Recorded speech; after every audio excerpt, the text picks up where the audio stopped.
അയാള് പേരുണ്ടോടാ അറിയില്ല. അയാള് നമ്മളെ പേരിൽ വന്നിട്ട് ഉമ്മച്ചിനോട് പറയൂ. നമുക്ക് കിട്ടും. നമുക്ക് ഇമ്മച്ചില്ലാന്നിപ്പോ താൽക്കാലിക അയാള് വരികയാണെങ്കിൽ പറയാം. അഥവാ അമ്മച്ചി പുറത്തേക്ക് ഇറങ്ങിയാലോ അത് പ്രശ്നമില്ലേ?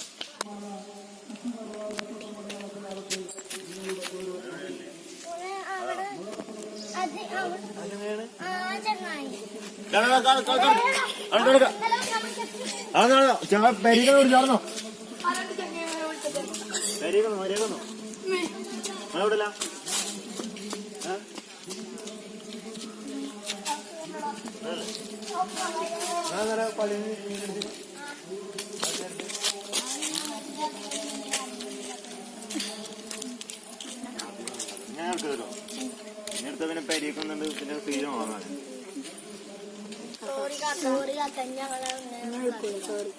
ഇതാണ് ചെയ്യാൻ പറ്റിയത്. അടുത്ത് ഇങ്ങനത്തെ എന്തെങ്കിലും കേട്ടാല് പിന്നെ വേറെ